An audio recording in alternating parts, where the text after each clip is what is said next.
Girl, I know you lying. I know you lying. I know you lying. They are saying that one of Diddy lawyers has quit, girl. Yes. They were playing the radio. It says the audio. They played some audio of Diddy doing some nefarious things, and all of a sudden, one of them lawyers quit. Now he's been having lawyers quit back to back to back to back. So this ain't odd for a lawyer to quit. But honey, in mid trial, ain't that something? And ain't nobody talking about it. Why ain't nobody talking about that? But honey, I want you guys to watch this video and let me know, do y'all think it's true or not? I cannot confirm everything they're saying in this video is true, but I know y'all like to do the reaction videos, so that's why we're here. So make sure you guys like, share, subscribe here at the Mystery Spot. Check this video out, y'all. Look, I didn't turn him down because I don't like him or I don't believe in his case. I think he's got a very defensible case. Diddy's courtroom saga just went left. One of his own lawyers just quit right there in the middle of the case after some wild audio got played in court. But here's the craziest part. This isn't the first time. One of Diddy's top lawyers already dipped before the trial even kicked off. Something about this case got even the best in the game running for the hills. In this video, we breaking down why Diddy's lawyer really walked out, what was in that audio that got everybody shook, and how this might blow up everything Diddy's been trying to hide. Let's get right into it. The shocking resignation. In a move that had everybody and their mama caught a guard, one of Diddy's high-pro defense attorneys, Anthony Rico, straight up bounced from the case just 3 months before the trial was supposed to pop off. The timing couldn't be more sus, with Diddy facing some heavy charges, including sex trafficking, racketeering conspiracy, and transportation to engage in prostitution. If the music mogul catches an L on this one, he could be looking at spending the rest of his life behind bars. But before we dive into the 411th on Rico's wild exit, let's break down who this Anthony Rico cat is and why him dipping out is such a big deal. Anthony Rico ain't your average ambulance chaser. This dude is a straight up legal beast with a resume that would make most attorneys green with envy. Rico has worked on cases related to the World Trade Center bombing conspiracy and the 1998 embassy bombings. His bio on the Fordham Law University website shows he's been handling his business, noting that he served as lead defense counsel in up to 45 federal death penalty cases. On top of his courtroom grind, Rico also teaches at Fordham and has been practicing law since way back in 1982.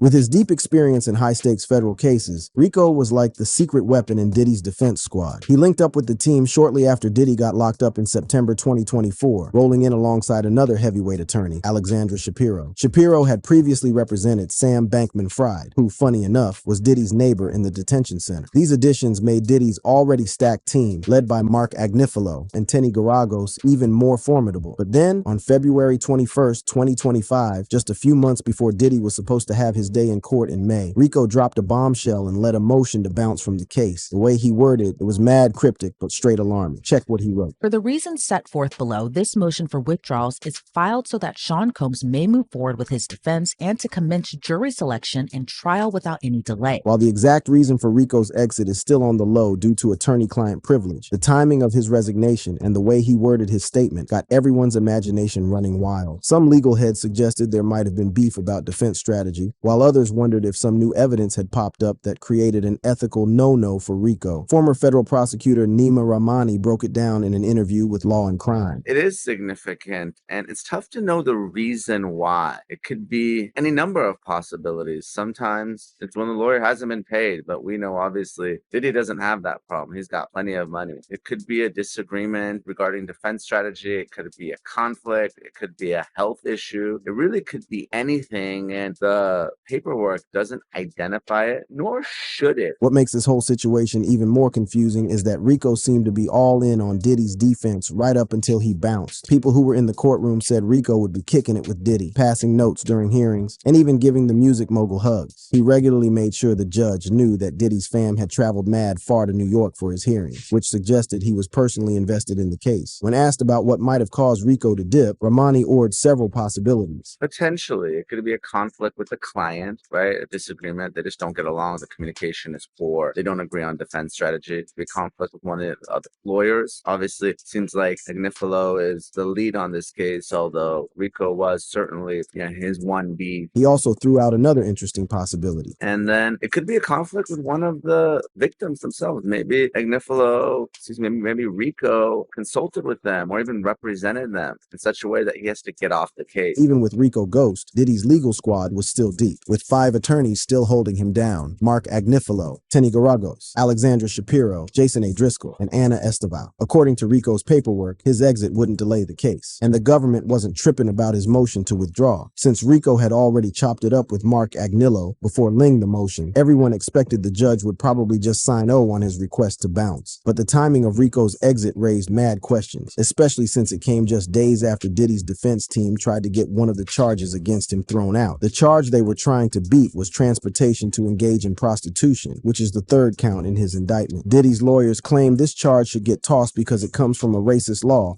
saying no white person has ever caught this kind of heat. The charge falls under the Mann Act, which Congress originally called the White Slave Track Act. This law makes it illegal to transport people across state or international lines for prostitution purposes. Diddy's defense squad argued that the law has a history of racial bias. When asked about whether this strategy might work, Rahmani wasn't feeling it. Those are very difficult motions to win. So it's essentially a selective prosecution motion. And the example I always like to give is, let's say you're speeding and a police officer pulls you over. It's not a legal defense to say, well, all these other people were speeding, but you didn't pull them over and ticket them. You have to show that the prosecution is for a constitutionally prohibited reason. Obviously, race being one of them. As we dig deeper into this case, you gotta wonder, what could have been so serious that it made Anthony Rico, a veteran attorney with decades of experience in high-pro cases, suddenly say, I'm out, when it came to representing one of the biggest ballers in the music game? And did it have anything to do with some audio that supposedly got played in court?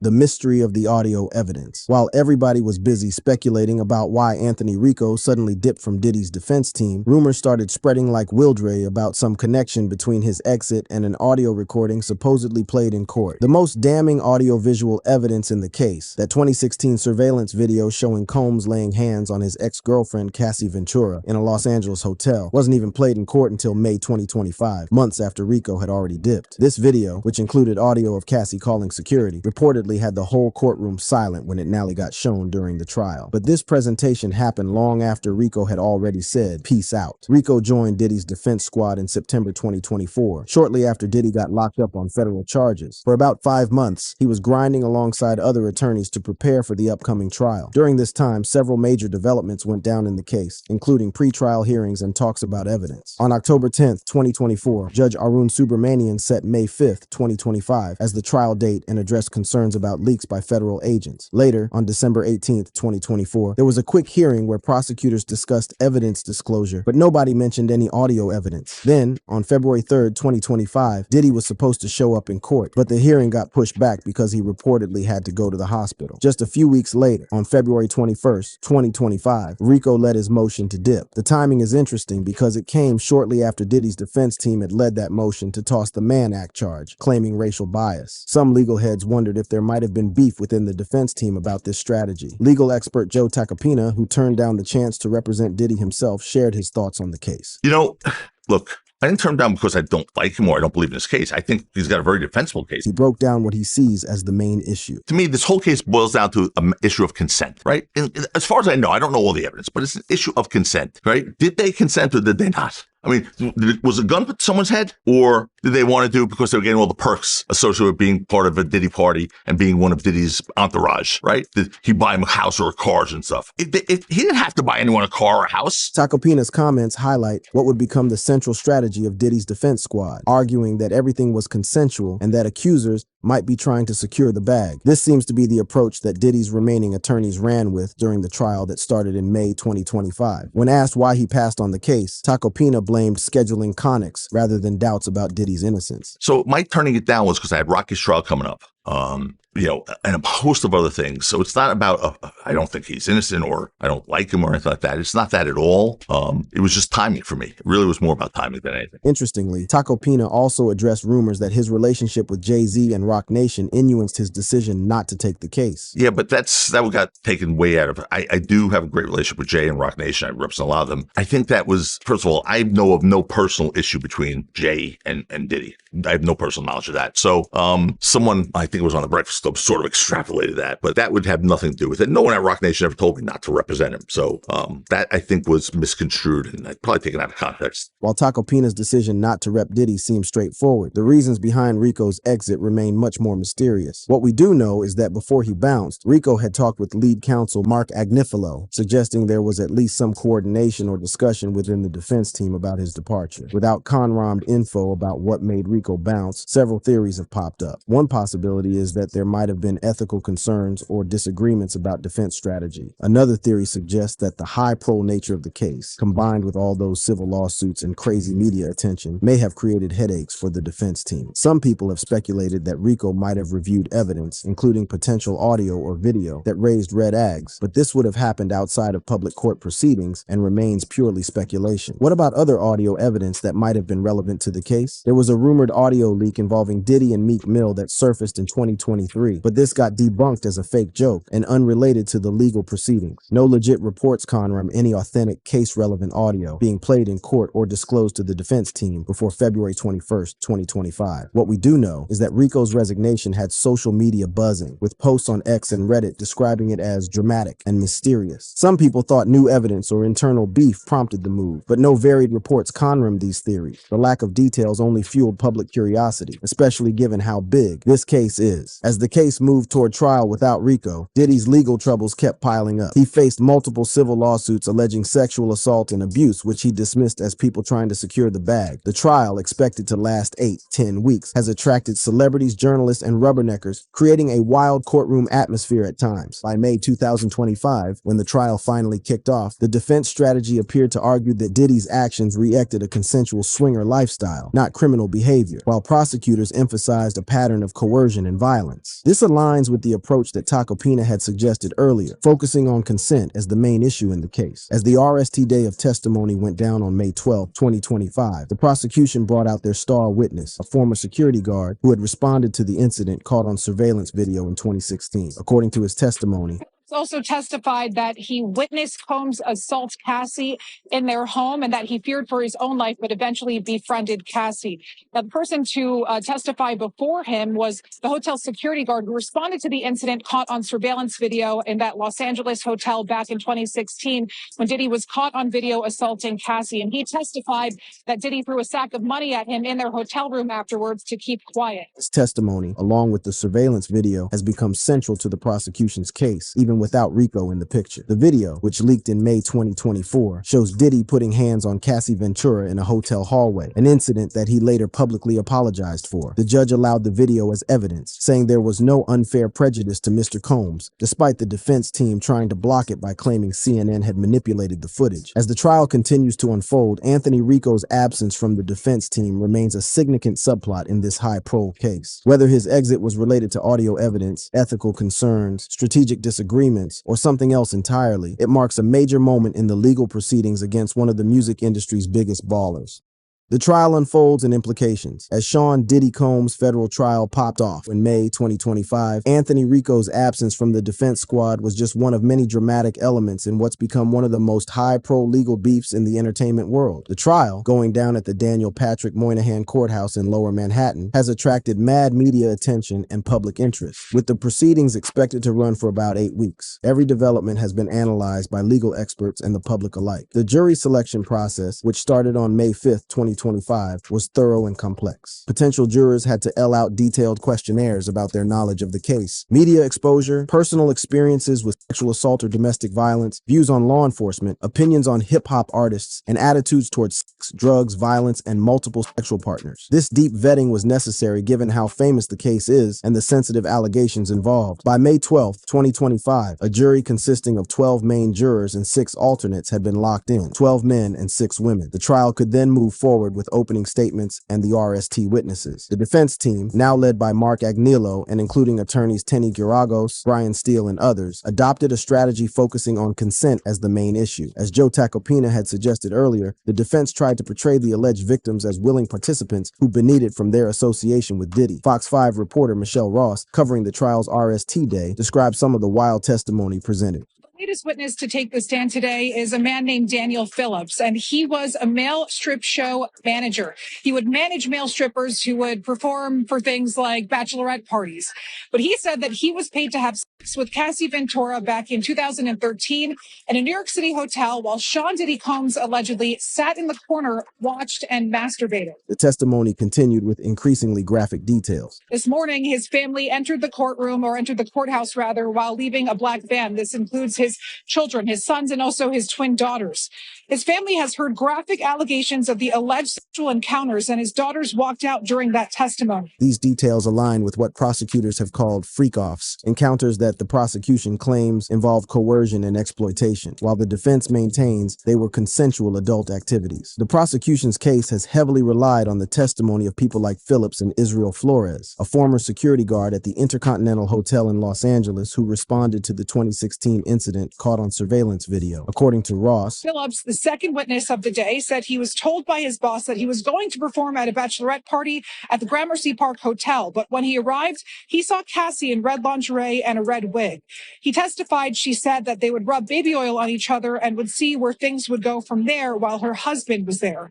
Combs was allegedly in a corner in a white robe, concealing his face with a bandana. former federal prosecutor Nima Rahmani, commenting on the trial, noted the importance of the video evidence in the prosecution's case. It's going to be interesting because, again, you have someone who is going to be very sympathetic. She's a pregnant woman. She is a victim, admittedly, at least of physical violence. The defense is going to argue that she was not sexually assaulted. But I think you have to be careful because if you're very aggressive, and obviously you want to do a good job for your client, if you're a defense lawyer, you can really turn off the jurors. This highlights a major challenge for the defense: how to actively cross-examine witnesses, especially Cassie Ventura, who was pregnant, without making the jury side-eye them. Rahmani broke down this delicate balance. I think they're going to talk about some of the things that came up in opening statement, right? The jealousy, the fact that she stayed in this relationship for more than a decade.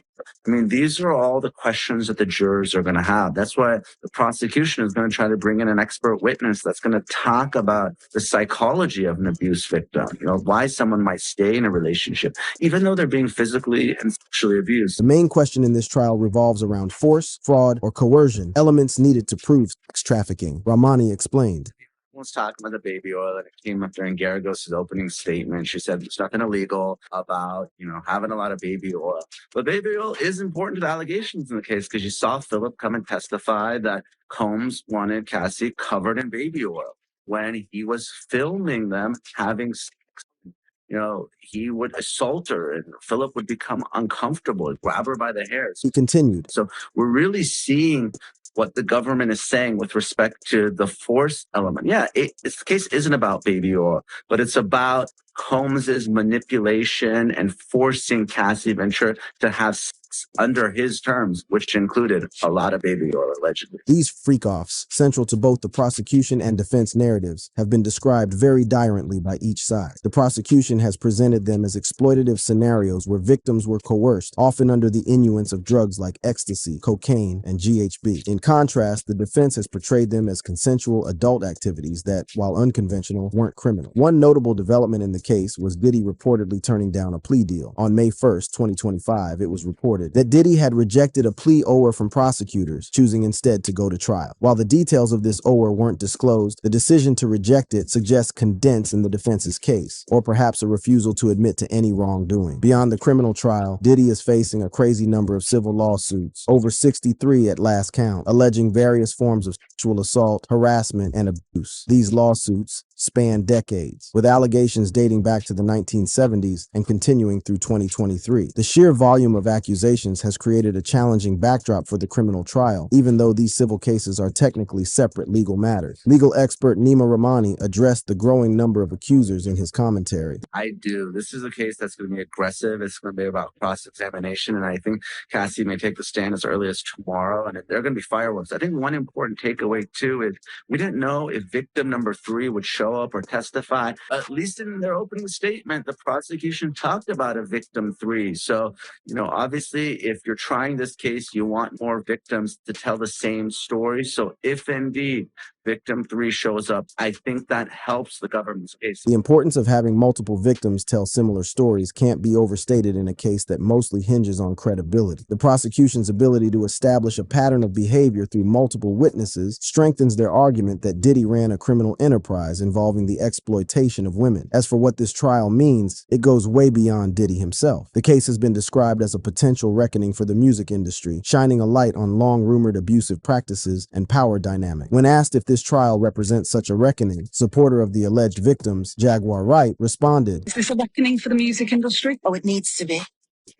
And if it wasn't, I hope my presence starts that." For Diddy personally, the stakes couldn't be higher. If found guilty on all charges, he's looking at a minimum of 15 years in the pen, but potentially a life sentence. The charges against him include racketeering conspiracy, sex trafficking, and transportation to engage in prostitution, each carrying serious time. As the trial has continued, Anthony Rico's absence from the defense team has remained a side note to the larger drama going down in the courtroom. Whatever led to his exit, whether ethical concerns, strategic disagreements, or some undisclosed issue, the defense has kept grinding without him, maintaining the focus on consent as their primary argument. It's worth noting that Rico served as counsel for Diddy for approximately 5 months, from September 2024 to February 21st, 2025. During this time, he would have been involved in early strategic decisions and evidence review, potentially shaping the initial direction of the defense. His departure may have forced adjustments to the defense strategy, though the core argument about consent appears to have stayed consistent. The addition of Brian Steele to the defense team after Rico bounced brought additional experience, particularly given Steele's background representing Young Thug in Georgia's longest criminal trial. The defense team's makeup, even without Rico, includes attorneys with significant experience in high-profile cases. As the trial moves forward, the mystery of what made Anthony Rico suddenly bounce may never be fully solved. The attorney-client privilege that he cited in his motion to withdraw ensures that the specific reasons remain on the low, but the trial itself continues to unfold, with each day bringing new testimony and evidence that will ultimately determine Diddy's fate. Remember when Cat Williams boldly said this? Because P. Diddy be wanting the body, and you gotta tell him no. Well, Monique didn't hold back either when she backed him up. Everything Cat Williams sat here and said, Right. we all know it to be the truth. But then Monique went even further, hinting that Kim Porter's death might not have been what it seemed. That's when things turned dark, because according to insiders, Diddy didn't just brush it off. He allegedly started making quiet moves to shut her up. In this video, we're breaking down the alleged threats, what insiders are saying, and the chilling accusations Monique has hinted. The explosive allegation. So check it. Diddy's currently locked up facing some serious charges. We're talking over 63 lawsuits and federal criminal charges that have completely rocked his empire. This man who once sat at the top of the hip-hop world is now fighting for his freedom in a Manhattan courtroom. The feds hit him with racketeering, sex trafficking, and transportation to engage in prostitution charges, and his trial just kicked off on May 12, 2025. But today's story ain't just about Diddy's current legal problems. This is about something potentially even more sinister. Allegations connecting him to the death of his ex, Kim Porter, and how comedian Monique might have found herself caught in the crossfire after speaking some truth. Let's rewind and set the stage. Kim Porter was Diddy's on-again, off-again girlfriend from 1994 to 2007. They had 3 children together, Christian in 1998 and twin daughters Jesse James and Delilah Starr in 2006. Diddy also raised Porter's son Quincy from her previous relationship. Despite their breakup, they remained close co-parents, and by all accounts, Diddy was devastated when Porter suddenly passed away in 2018 at the age of 47. The official cause of death, lobar pneumonia. That's what the Los Angeles County Coroner's Office determined after an autopsy. Case closed, right? Not exactly. Because in recent months, as Diddy's empire has started crumbling under the weight of numerous sexual assault allegations, new questions about Porter's death have begun to surface, and that's where things get really interesting. In a recent interview, Kim Porter's ex, Al B. Sure, made some shocking claims about her death. When asked directly if he believed Porter died of pneumonia, Al B. Sure responded with a firm absolutely not. Do you believe that she died of pneumonia? Absolutely not. Why? What evidence do you have? She was in the best of health. We just saw each other prior to her passing. Al B. Sure went on to describe seeing Porter at a Netflix event celebrating their son's Christmas special, where she appeared to be in perfect health. He even mentioned that Diddy was there too, and everything seemed fine between them all. But then Al B. Sure dropped another bombshell. When asked if he believed Diddy or people affiliated with him did something to cause his own multi-organ failure that put him in a coma in 2022, he responded, I believe this to be the case, yes. Absolutely. Wow. My first time saying it. Are you concerned that he still has power outside of incarceration? Remember, I'm the only one who spoke up, and I'm the only one left alive. These are some heavy allegations, and they don't stop there. Gene Deal, Diddy's former bodyguard, has also raised questions about Porter's death. In an interview, Deal claimed that Kim Porter's death wasn't properly investigated. He pointed out some suspicious circumstances. You got to realize, man, Kim's death wasn't even investigated, bro. Her death wasn't even investigated. And it should have been a proper investigation so all the family members can feel like that there was no foul play in her death. One of the most bizarre claims Deal made was about Porter's casket. Some people even said that her casket was ordered 2 months before she died. I don't believe that, man. I swear.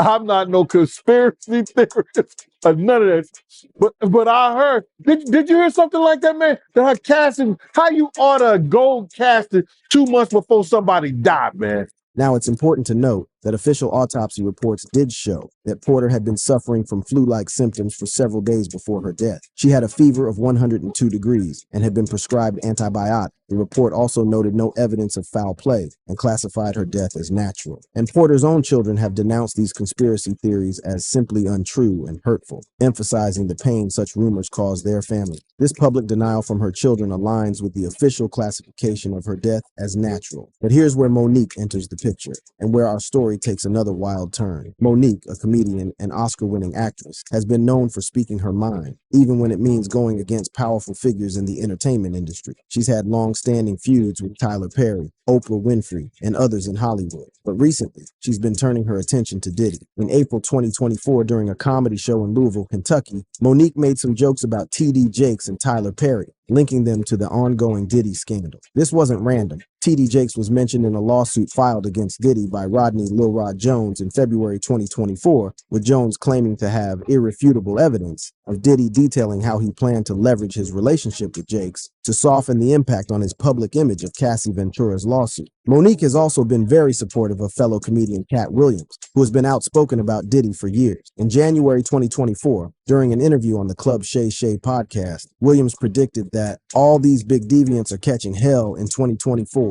It don't matter if you're Diddy or whoever. T.D. Jakes, all lies will be exposed. When Monique appeared on the same podcast shortly after, she defended Williams, saying, Everything Cat Williams sat here and said, Right. we all know it to be the truth. However, we get so caught up in, well, I ain't gonna say nothing. Right. Well, can you believe he said it? Or can you? Or it's the messenger. It's the messenger, baby. We get so caught up in the messenger that we'll overlook the message. People have a hard time hearing a 5'5" giant tell the truth. People have a hard time with a Black woman over 200 pounds tell the truth. After her Club Shay Shay appearance, Monique announced she would join Williams on his Dark Matter stand-up tour, referring to him as her twin brother. Their alliance has added fuel to the fire, with both comedians being seen as truth-tellers, who aren't afraid to challenge powerful figures in the entertainment industry. In one of her performances on this tour, Monique was captured expressing her admiration for Williams. I just got to call to let you know how proud I am of your standing the way you stand. So, yo, man, I don't even know what to tell you. I just want to hug your little. The close relationship between Monique and Williams, both of whom have been critical of Diddy, raises questions about whether Monique might have received threats for her outspokenness. While there's no direct evidence of Diddy threatening Monique over Kim Porter allegations specifically, the timing of her comments and her association with Williams, who has been warning about Diddy for years, places her in a potentially vulnerable position. The troubled relationship. Let's keep it a buck. Diddy and Kim Porter had a complicated relationship, to say the least. They were together on and off from 1994 to 2007, and while they seemed to have a strong connection and co-parenting relationship behind closed doors, things might have been much darker than the public knew. According to multiple sources, their relationship was marked by Diddy's alleged controlling behavior. In a docuseries called The Fall of Diddy that premiered in January 2025, Daniel Smith, the former editor-in-chief of Vibe magazine, provided a first-hand account of Diddy's treatment of Porter. She claimed that Diddy was awful and very mean to Porter, describing an incident at a nightclub where Diddy allegedly entered interrupted a girls' night, berated Porter publicly, told her she should be at home, and emptied her purse in front of her friends. Smith's allegations were supported by reports from other media outlets. For example, Hindustan Times published an article in October 2024, citing an insider who worked closely with Diddy and Porter, alleging that Diddy exhibited controlling behavior and that instances of domestic abuse occurred during their 13-year relationship. Similarly, Marca reported in October 2024 that Diddy's relationship with Porter was under renewed scrutiny due to his legal issues, drawing parallels to claims made by Diddy's ex-girlfriend Cassie Ventura in a 2023 lawsuit. Now, let's be clear, Diddy and his legal team have consistently denied these allegations. In response to Daniel Smith's claims in the fall of Diddy, Diddy's attorneys disputed the allegations, calling them pure fiction. And as of May 13, 2025, no legal findings or convictions related to these specific allegations have been reported. But the controversy doesn't end there. In September 2024, a purported memoir titled Kim's Lost Words, A Journey for Justice from the Other Side was published on Amazon. The 60-page book, allegedly based on Porter's diary entries, detailed claims of physical abuse by Diddy, as well as other allegations about their relationship, including an open relationship and sexual misconduct. However, the memoir's authenticity was widely disputed. Porter's children, Quincy, Christian, Jesse, and Delilah, issued a joint statement on Instagram on September 25, 2024, denouncing the book as simply untrue. They stated that their mother did not write the memoir, and that anyone claiming to have a manuscript was misrepresenting themselves. The memoir was pulled from Amazon on October 2, 2024, after a dispute regarding its authenticity, with an Amazon spokesperson confirming that the book was no longer available for sale. Diddy's attorney, Erica Wolf, described the memoir as fake and offensive, accusing it of being a shameless attempt to profit from tragedy. Despite the lack of credibility, the memoir's brief availability and its allegations contributed to public discourse about Diddy's relationship with Porter. And this is where things start to get even more interesting. Remember Al B. Sure, the R&B singer and Kim Porter's ex. He's been raising questions about Porter's death for years, suggesting that there was more to the story than what was officially reported. In his recent interview, he mentioned that Porter had warned him about Diddy. And thank goodness to my ex, the wonderful Kim Porter, the late Kim Porter, who, kind of warned me all along the way to, just kind of watch your back, so on and so forth. And I didn't understand why. The Diddy. Basically. Al B. Sure isn't the only one raising suspicions. Gene Deal, Diddy's former bodyguard, has pointed out several concerning aspects of Porter's death that he believes warrant further investigation. How is it that you know how we are as a people? I don't believe that 10% of your viewers that's watching this don't keep their phone when they go to sleep in arm reach. How is it that there was no electronic products or gadgets around Kim's bed? Her laptop missing, her cell phone's missing. Everything is missing that she could get in touch with her little girls if they not at home or her friends or family. All that's missing.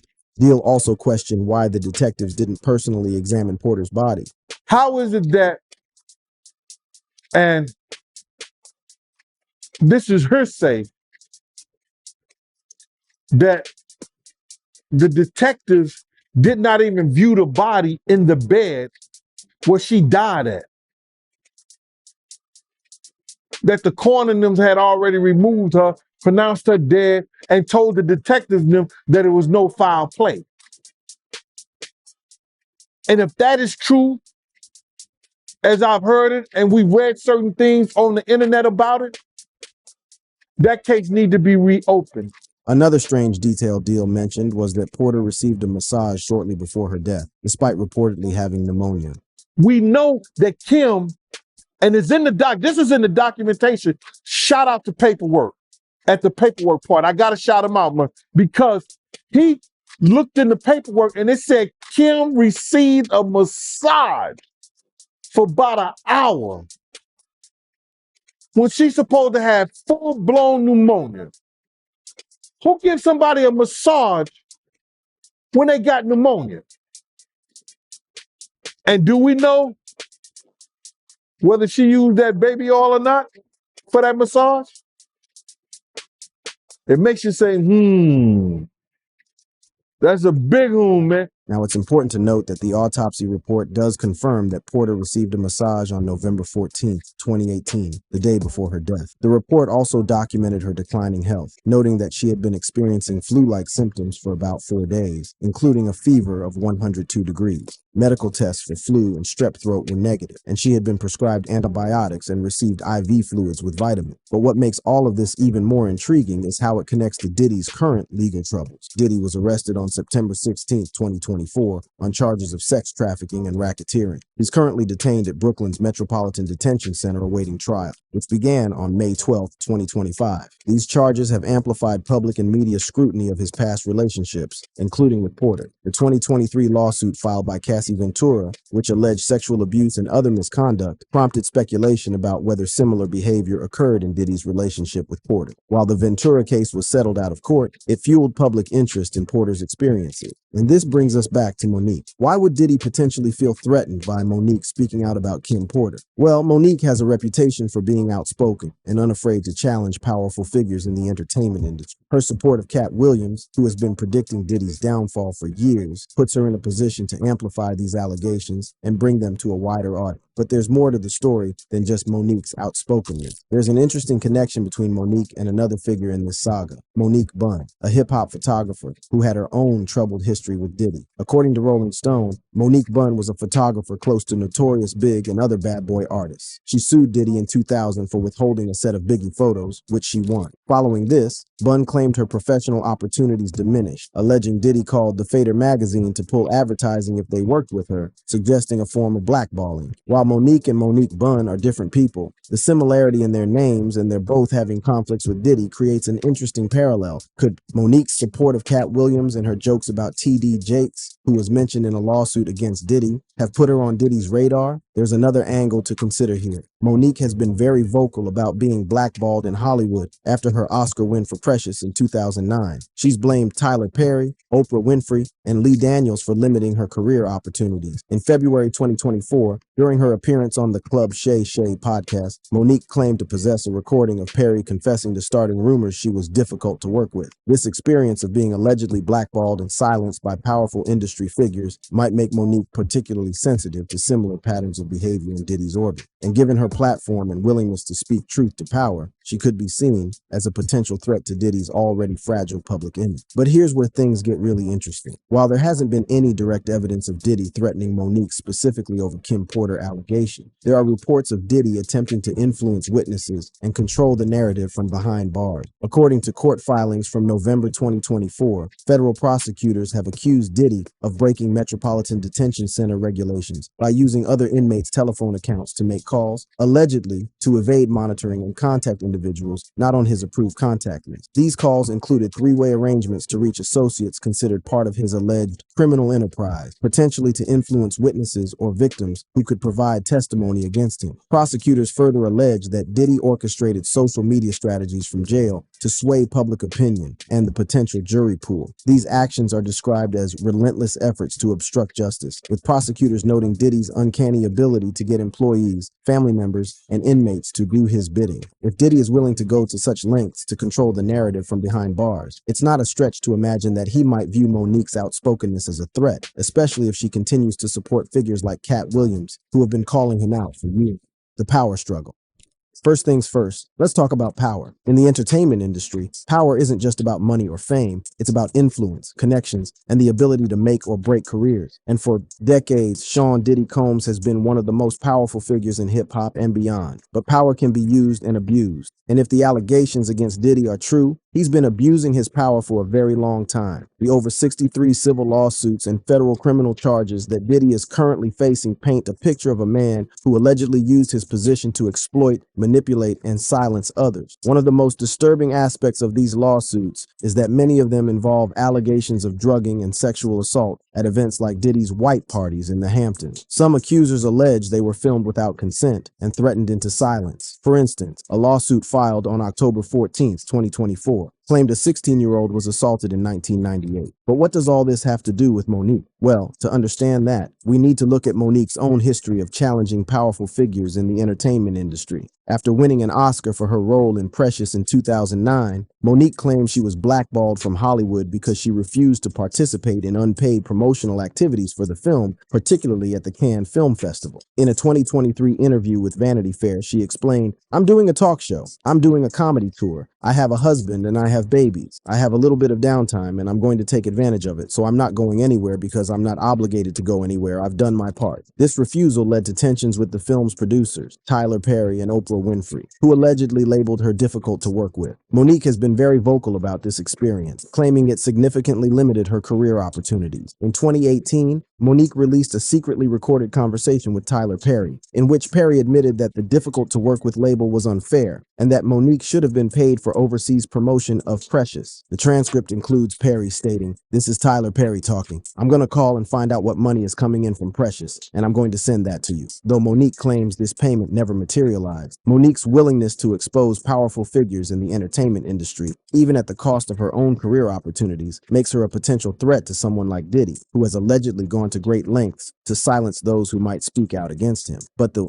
connection goes deeper than just Monique's reputation for speaking truth to power. Her association with Cat Williams puts her squarely in opposition to Diddy. Williams has been predicting Diddy's downfall for years and has made numerous comments about him. In a stand-up performance following Diddy's arrest in September 2024, Williams addressed the federal raids on Diddy's Los Angeles and Miami homes, where authorities seized 10,000 bottles of baby oil. Williams humorously noted that Diddy's lawyer claimed the baby oil was purchased in bulk from Costco, but he countered that Costco does not sell baby oil. He further suggested that the baby oil was used in Diddy's so-called freak-off parties, implying that drugs were involved. During a January 2024 interview on the Club Shay Shay podcast, Williams made a prophetic statement about the entertainment industry. "All these big deviants are catching hell in 2024. It don't matter if you're Diddy or whoever, TD Jakes, all lies will be exposed." This comment, made before Diddy's legal issues became public, was later highlighted as a warning by fans and media outlets after federal raids on Diddy's homes in March 2024. In the same interview, Williams claimed to have turned down $50 million 4 times, stating, "P. Diddy be wanting to party, and you've got to tell him no, I did." This remark suggested that Diddy's parties involved activities that Williams found morally or ethically compromising. Following Diddy's arrest on September 17, 2024, Williams posted on his Instagram story sharing an AI-generated clip that superimposed Diddy's face onto a scene from the 1991 film New Jack City, where the character Nino Brown identifies his associates in court. Williams captioned the clip, "Diddy about to snitch on everybody." Monique's support of Williams and her decision to join his comedy tour sends a clear message that she stands with someone who has been calling out Diddy for years. When she appeared on the Club Shay Shay podcast in February 2024, Monique defended Williams, saying, It's the messenger, baby. We get so caught up in the messenger that we'll overlook the message. People have a hard time hearing a 5'5" giant tell the truth.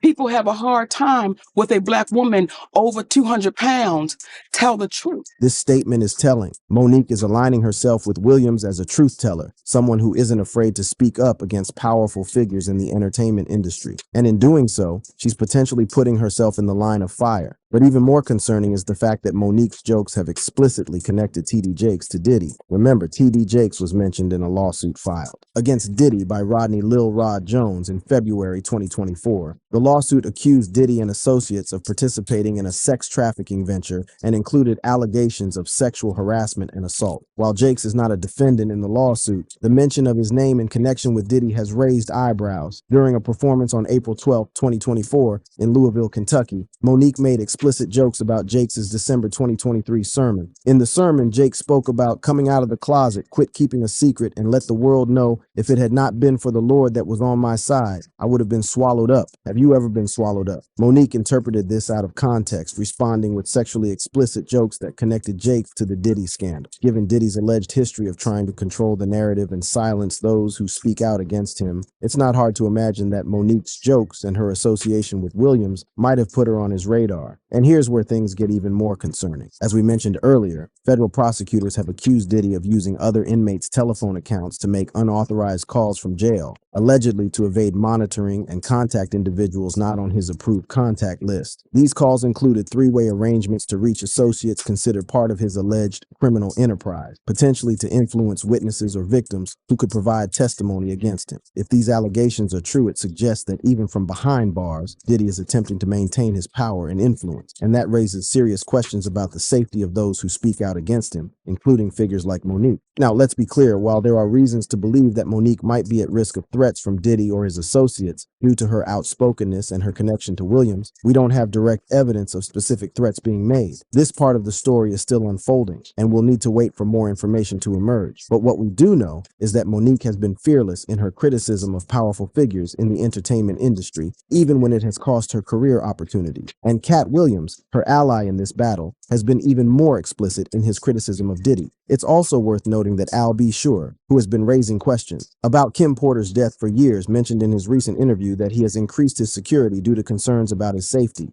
You heard about Albie Shore increasing his security? You know, I spoke to Al a couple of times, and he texted me a couple of times too. I think knowing the history of them two, if he did increase his security, he have every right to. And I believe that Al knows that Puff has some powerful people or has some powerful people around him and some people doing some things for him that could danger his life.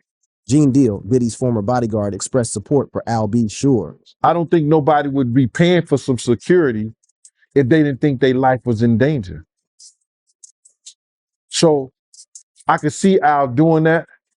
I understand why Al is doing that. If Al B. Sure feels the need to increase his security due to his comments about Diddy and Kim Porter, it's reasonable to wonder if Monique might face similar risks due to her outspokenness. But let's zoom out for a moment and consider what this whole situation reveals about power dynamics in the entertainment industry. Monique has been fighting against what she sees as unfair treatment by powerful figures for years. In her view, the industry often silences and marginalizes voices like hers, especially when they speak uncomfortable truths. During her appearance on the Club Shay Shay podcast, Monique made a powerful statement about the importance of speaking truth to power. If it's your story and it's the truth, tell it. Because what you can do is be in a position to prevent it happening to someone else over and over and over again. So if I go back to the 11th grade with that sister who's no longer with us, rest her with that sister, I would do that again. This philosophy that speaking the truth can prevent harm to others is central to understanding why Monique might be willing to risk potential threats from someone like Diddy. In her view, remaining silent in the face of wrongdoing only enables further harm. Monique has also been critical of what she sees as a culture of fear and silence in the Black entertainment community. During her Club Shay Shay interview, she said, "That's why we're in the position we are now as a community, as a Black community, as a community in entertainment. Everybody's been so afraid to say, look what they did to me. Look what they said."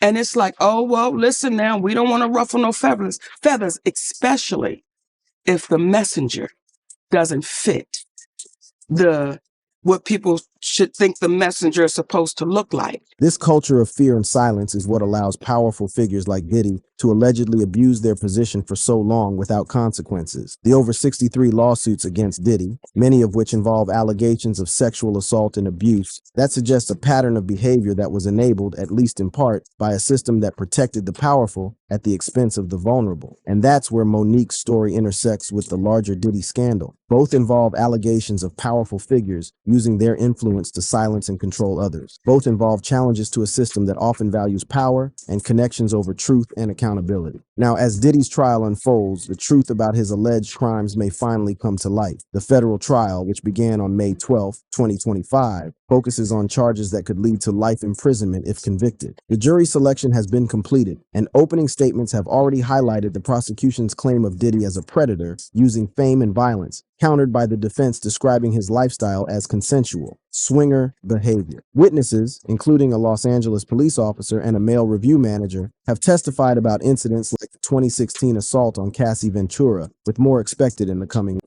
As the trial progresses, we may learn more about the full extent of Diddy's alleged crimes and whether figures like Monique have reason to fear potential threats. But regardless of the outcome of the trial, the larger issues it raises about power, silence, and accountability in the entertainment industry will remain. Monique's willingness to speak out despite the potential risks highlights the importance of challenging a system that too often protects the powerful at the expense of the vulnerable. In an interview with Teyana Taylor on Bumble's Love to See a Virtual Reality show, Diddy spoke about losing Kim Porter and the impact it had on him. It's the only way like you kind of know how important it is.